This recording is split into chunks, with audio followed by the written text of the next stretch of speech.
தமிழ்நாடு முதலமைச்சர் மாண்புமிகு திரு மு.க. ஸ்டாலின் அவர்களே, டாக்டர் மயில்சாமி அண்ணாதுரை அவர்களே, அருமை நண்பர் திரு கமலஹாசன் அவர்களே, கவிப்பேரரசு வைரமுத்து அவர்களே, தமிழ் அன்பர்களே, உங்கள் அனைவருக்கும் என்னுடைய புத்தாண்டு வாழ்த்துக்களையும் வணக்கத்தையும் தெரிவித்துக் கொள்கிறேன். 20,000 கோடி நட்சத்திரங்களில் சூரியன் ஒரு நட்சத்திரம். சூரிய மண்டலம் என்பது சுண்டைக்காய் விதை. பூமி என்பது பொருட்டில்லாத மலர். அந்த மலரில் ஒட்டி கொண்டிருக்கும் மகரந்த தூள்கள்தான் மனித கூட்டம். இந்த முன்னுரையோடு மகாகவிதை நூலை வழித்திருக்கிறார் கவிப்பேரரசு வைரமுத்து அவர்கள். நம்மை போல ஒரு மகரந்த தூள் 2500 ஆண்டுகளுக்கு முன்னால் வாழ்ந்தது. அவர் பெயர் தொல்காப்பியர். 2500 ஆண்டுகளுக்கு முன்னால் டெலஸ்கோப் என்ற கருவி கிடையாது, செயற்கைக்கோள் கிடையாது, ஓரியான் ஸ்பேஸ் ப்ரோப் கிடையாது, மெகல்லான் விண்கலம் கிடையாது. ஆயினும் தொல்காப்பியர் தான் அறிந்த உண்மைகளை, மீண்டும் சொல்கிறேன், அவர் கண்டறிந்த உண்மைகளை அல்ல, அவர் கேட்டறிந்த உண்மைகளை சொன்னார். நிலம், தீ, நீர், வழி, விசும்போடு 5ம் கலந்த மயக்கம் உலகம் என்று சொன்னார். தொல்காப்பியர் காலத்துக்கு முன்னரே இந்த உண்மைகளை தமிழர்கள் அறியத் தொடங்கினார். 5 பூதங்களை கொண்டதே இந்த உலகம். இன்றளவும் இந்த உண்மை நிலைத்திருப்பது நமக்கு பெருமை. 6வது பூதம் என்று ஒன்றும் கிடையாது. தொல்காப்பியருக்கு பிறகு வந்த புலவர்கள் இதே உண்மையை பற்றி பாடினார்கள்.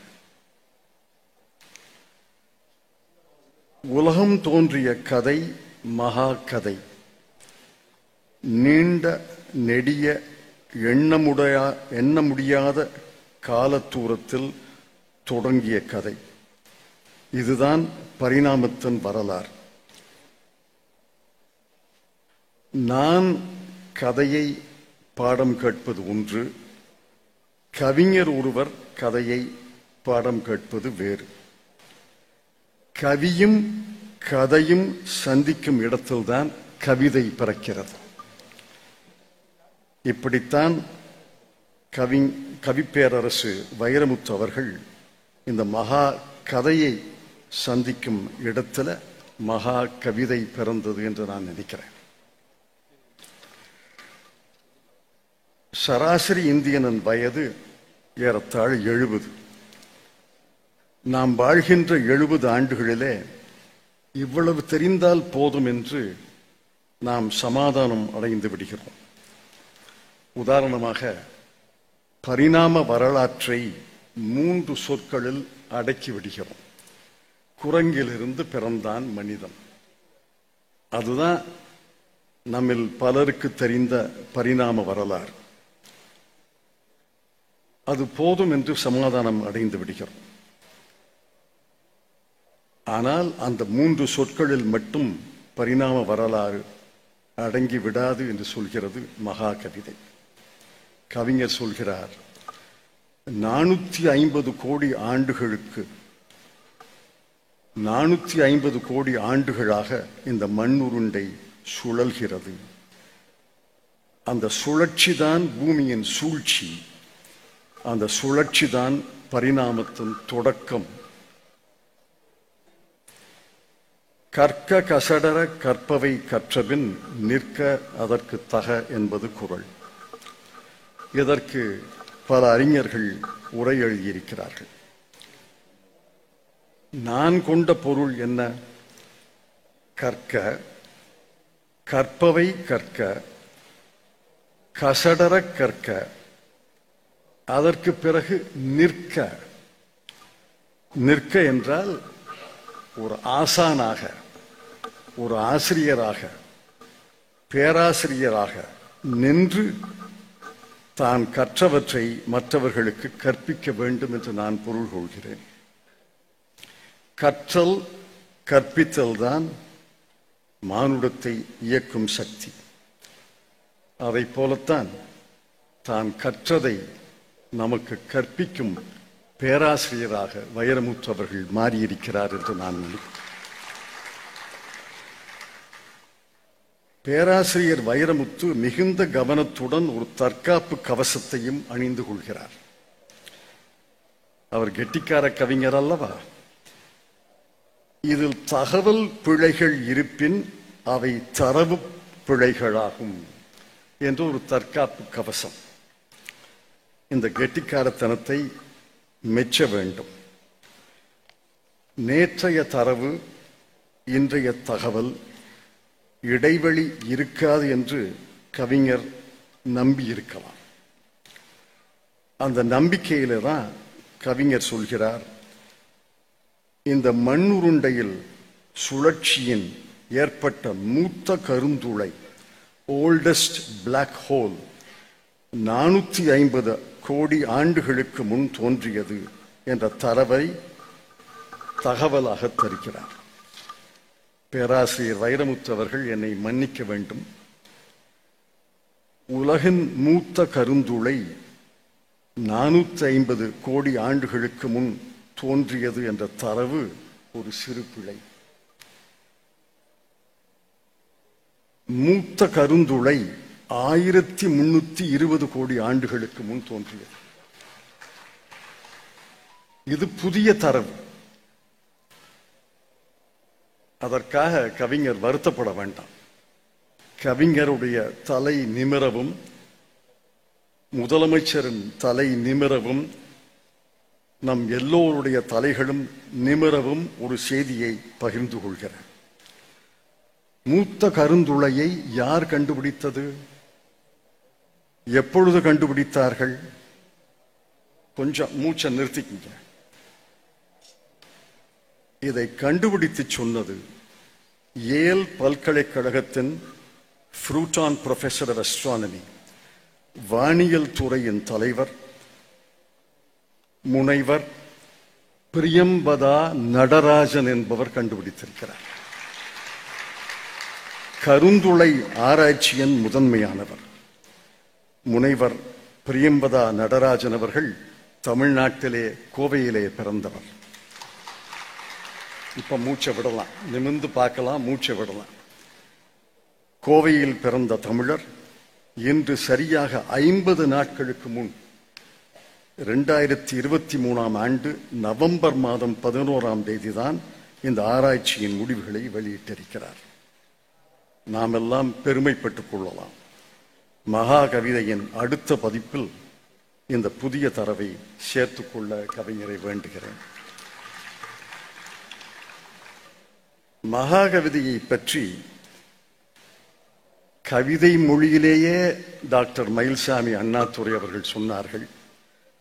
என்னால் கவிதை மொழியிலே சொல்ல முடியாது, சாதாரண உரைநடையிலே சொல்கிறேன். 5 பஞ்சபூதங்களை பற்றிய கதை கவிதையாக இருக்கிறது. அந்த பஞ்சபூதங்களின் பெருஞ்செயல்களை கவிஞர் சொல்கிறார். முதல் பஞ்சபூதம் நிலம். 20,000 கோடி நட்சத்திரங்களிலே சூரியன் ஒரு நட்சத்திரம். சூரிய குடும்பத்தில் 8 கோள்கள், அதில் பூமி ஒன்று.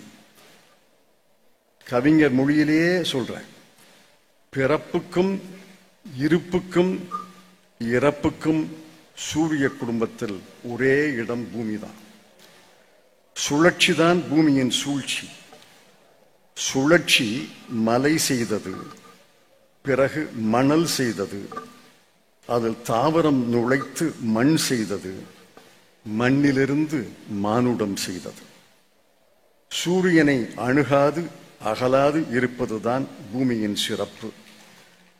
சற்றே நெருங்கி இருந்தால் எரிந்திருக்கும், வெகு தூரம் விலகி இருந்தால் பனிப்பாறை ஆகியிருக்கும். இந்த பூமி முதல் நுண்ணுயிரை ஈன்று தர 100 கோடி ஆண்டுகள் நோன்பு கிடந்தாள். பாசி, தாவரம், தவளை, டைனோசர், பறவை, பாலூட்டிகள், குரங்கு, மனிதன் என்ற பரிணாம வளர்ச்சி ஏற்படுவதற்கு பல லட்சம் ஆண்டுகள் பூமி தவம் இருந்தாள். இந்த பூமியில வந்து சேர்ந்தான் மனிதன். வந்து சேர்ந்த மனிதன் பூமிக்கு சொந்தம் கொண்டாடத் தொடங்கினான். அந்த மனிதனை பார்த்து பூமி கேட்டது, நீ விருந்தாளியா விரோதியா என்று கேட்டது. கவிஞர் சொல்கிறார், மனிதா, நீ கால்நடையாய் வந்த பயணி. உன் குழி எவ்வளவு கொள்ளுமோ அவ்வளவே உன் மண். உன் குழி எவ்வளவு கொள்ளுமோ அவ்வளவே உன் மண். வந்தாய், நுகர்ந்தாய், போய்விடு என்று கவிஞர் சொல்கிறார். அடுத்த பஞ்சபூதம் நீர். நீருக்கு 3 வடிவங்கள்: திரவநிலை தண்ணீர், திடநிலை பனிக்கட்டி, வாயுநிலை ஆவி. பூமியின் 71 விழுக்காடு தண்ணீர். 71 விழுக்காடு இருக்கிறதே என்று பெருமைப்படாதீர்கள். அந்த மொத்த நீரில் சுத்த நீர் 3 விழுக்காடு தான். 1 விழுக்காடு துருவங்களில் உறைந்து கிடக்கிறது. 1 விழுக்காடு ஆழத்தில் மறைந்து கிடக்கிறது. உயிர் வளர்க்க, பயிர் வளர்க்க, தொழில் வளர்க்க மிச்சம் இருப்பது 1 விழுக்காடு தான். தோன்றிய நாள் தொட்டு நிறமற்ற பொருளாக இருந்த தண்ணீர் இன்று கருப்பாய், மஞ்சளாய், சிவப்பாய், வெள்ளையாய் காட்சி அளிக்கிறது. தாஜ்மஹாலின் பிம்பம் கூட தண்ணீரில் விழவில்லை. ஆண்டுக்கு 22 லட்சம் பேர் மரணிப்பதற்கு காரணம் மாசுபட்ட தண்ணீர். தண்ணீரை எல்லாம் நஞ்சூட்டி விட்டால் மாற்றுப்பானமாய் மனிதன் எதை அருந்துவான்? திருவள்ளுவர் கடவுள் வாழ்த்துக்கு அடுத்து வான் சிறப்பை ஏன் வைத்தார்? கவிஞரே இந்த கேள்வியை கேட்கிறார். கவிஞரே பதில் சொல்கிறார். திருவள்ளுவர் கடவுள் வாழ்த்துக்கு அடுத்து வான் சிறப்பை ஏன் வைத்தார்? முதல் அதிகாரம் கிழிந்து விட்டால் மழையே கடவுளாகும் என்று முடிக்கிறார். 3வது பூதம் தீ. 15 கோடி கிலோமீட்டர் தூரத்தில் ஒரு நெருப்பு எரிகிறது. அதுதான் சூரியன். 450 கோடி ஆண்டுகள் செலவழித்தும் இன்னும் கையிருப்பு தீரவில்லை. 8 கோள்களில் சூரியனுக்கு தீராத காதல் பூமி மீதுதான். சூரிய தீயை மேகச் சல்லடையில் வடிகட்டி இதம் பதம் மிதம் செய்து தாய் பூமியின் தாங்கும் திறன் பார்த்து வெப்பத்தின் பெயரை மாற்றி வெயில் என்று பெயர் வைத்து பரப்பப்படுவதால் தான் பூமியே இருக்கிறது என்பதை தெரிந்து கொள்ளுங்கள். கவிஞர் சொல்கிறார், தீயை கழித்துவிடும் பூமியில் ஒன்றுமில்லை. வாழ்வென்பதே தீயின் வருகையும் தீயின் தொடுகையும் தான் என்று முடிக்கிறார். 4வது பூதம் வளி. வளி என்றால் காற்று. வேர்கண்ட உயிர்க்கெல்லாம் கரியமில வாயுவை தருவது காற்று. கால்கண்ட உயிர்க்கெல்லாம் உயிர் வழியை தருவது காற்று. வெப்பத்தில் பூமி எரியுறாமலும் பனியில் பூமி உறையாமலும் காப்பாற்றுவது காற்று. காற்று எழுப்பும் ஓசை அற்றுவிடில் குயில் கூவாது, இடி இசைக்காது, சிற்றொலியும் செவி சேராது. யோசிச்சு பாருங்க. காற்றின் அதிர்வுதான் ஒலி, ஒலிதான் மொழி. காற்று இல்லை என்றால் ஒலி இல்லை, ஒலி இல்லை என்றால் மொழி இல்லை, மொழி இல்லை என்றால் நீங்களும் இல்லை, நானும் இல்லை. ஆனால் இந்த காற்றை நாம் நாள்தோறும் மாசுபடுத்துகிறோம். மனிதன் விலை கொடுத்து அழிவை வாங்குகிறான் என்று பொருள். கவிஞர் எச்சரிக்கிறார், 3 லிட்டர் புட்டி காற்று $32 என்று விற்கப்படும் காலம் ஒன்று வரும். 3 லிட்டர் புட்டி காற்று $32 என்று விற்கப்படும் காலம் ஒரு வரும். புவிச்சூட்டுக்கு காரணம் மனிதன். காற்று நஞ்சூட்டப்பட்டால் மொத்த உலகமும் மூச்சு அழியும். கவிஞருடைய முடிவு, எந்த ஒன்றை இன்னொன்று நிரப்ப முடியாதோ அதுதான் கடவுள் என்று பலர் சொல்லுவார். எந்த ஒன்றை இன்னொன்று நிரப்ப முடியாதோ அதுதான் கடவுள் என்று பலர் சொல்லுவார். இல்லை இல்லை, எந்த ஒன்றை இன்னொன்று நிரப்ப முடியாதோ அது காற்று என்று நான் சொல்கிறேன். 5வது பூதம் வெளி. பேரண்ட பெருங்கடலில் கொத்து கொத்தாய் கிடக்கும் முத்துக்கூட்டம் தான் பால்வீதி, மில்கி வே என்று பாடம் சொல்கிறார்கள். பேரண்ட பெருங்கடலில் கொத்து கொத்தாய் கிடக்கும் முத்துக்கூட்டம் தான் பால்வீதி. சூரிய மண்டலம் ஒரு சுண்டைக்காய் விதை, அதில் பூமி ஒரு பொருட்டில்லாத மலர். ஆனால் அந்த பூமியின் அதிசயம் என்ன? வெற்றுடம்போடு நடந்து செல்லும் சுகபோக சுதந்திரம் இந்த பூமியில் மட்டுமே உண்டு. வெற்றுடம்போடு நடந்து செல்லும் சுகபோக சுதந்திரம் இந்த பூமியில் மட்டுமே உண்டு. உயிர் வழி என்பது பூமியில் மட்டும்தான். ஆகவேதான் வெற்றுடம்போடு நடந்து செல்லும் சுகபோக சுதந்திரம் இந்த பூமியில் மட்டுமே உண்டு.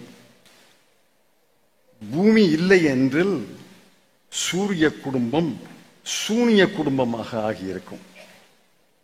கவிஞர் முடிக்கிறார், சூரியனே கடவுள், பூமியே தெய்வம், பேரறிவு ஜீவன் மனிதன். பிரபஞ்சத்தில் ஒழுங்கு விதியை கடவுள் என்பேன். கடவுள் அவர் அல்ல, கடவுள் அது என்று முடிக்கிறார். பஞ்சபூதங்களின் பேராற்றலும் பெரும் செயல்களும் தான் இந்த பூமியை உருவாக்கின. மானுடம் உருவாகியது. அந்த பஞ்சபூதங்களுக்கே சவால் விடும் 6வது பூதமாக மனிதன் உருவாகி இருக்கிறான். கால மாறுதலும் புவிச்சூடும் என்ன அழிவுகளை உருவாக்கி இருக்கின்றன என்று பாருங்கள். நிலத்தில் ரசாயன உரங்களையும் பூச்சிக்கொல்லிகளையும் விதைத்து நஞ்சூட்டுகிறோம். கடலில் நெகிழிகள், ஆற்றில் மனித கழிவுகள், தொழில் எச்சங்கள், நீர்நிலைகளில் குப்பைகள் என்று மாசுபடுத்துகிறோம். அமேசான் காடு பற்றி எரிகிறது. நகரங்களின் அருகில் காட்டுத்தீ பரவுகிறது. காற்று மாசடைந்து மூச்சை அடைக்கிறது. உலக தலைநகரங்களில் மிக மாசுபட்ட தலைநகரம் டெல்லி மாநகரம். விண்வெளியோ செயற்கைக்கோள்களின் ஈடுகாடாக மாறி வருகிறது. 6வது பூதமான மனிதனின் செயல்கள் கவிஞரை மிகவும் பாதித்திருக்கின்றன என்பதை நான் உணர்கிறேன். அதுவே மகாகவிதை உருவாகியதன் காரணம் என்று நான் நம்புகிறேன். ஆசை பற்றி அறையலுற்ற காலம் முடிஞ்சு போச்சு. அச்சம் பற்றி பாட வேண்டிய காலத்திலே இருக்கிறோம். பஞ்சபூதங்கள் நமக்கு கற்றுத்தருவது எவை என்று நான் யோசித்து பார்த்தேன். நிலம் பொறுமையை கற்பிக்கிறது. நீர் மானுடத்தின் ஓட்டத்தை காட்டுகிறது. தீ மனிதனின் வலிமையை குறிக்கிறது. வழி மனித நாகரிகத்தின் அடையாளமாக இருக்கிறது. வெளி இன்னும் மனிதனுக்கு புலப்படாத பேரண்டத்தில் நாம் தேட வேண்டிய விஷயங்களை குறிக்கிறது. 5 முற்றழிவுகளுக்கு முன் மனிதன் இல்லை, மானுடம் இல்லை. இன்னொரு முற்றழிவு நேர்ந்தால் மனிதன் இருக்க மாட்டான், மானுடம் இருக்க மாட்டார். இந்த செய்தியை சொல்கிற மகா கவிதையை அவசரமா படிக்க முடியாது. ஒரு முறை படித்தா புரியாது. ஒரு முறை, இருமுறை, பலமுறை தேர்வுக்கு படிப்பதைப் போல படித்து நுகர வேண்டும் என்று உங்களை கேட்டு, கவிப்பேரரசு வைரமுத்து, பேராசிரியர் வைரமுத்து அவர்களுக்கு 1320 கோடி நன்றிகளை சொல்லி விடைபெறுகிறேன். வணக்கம்.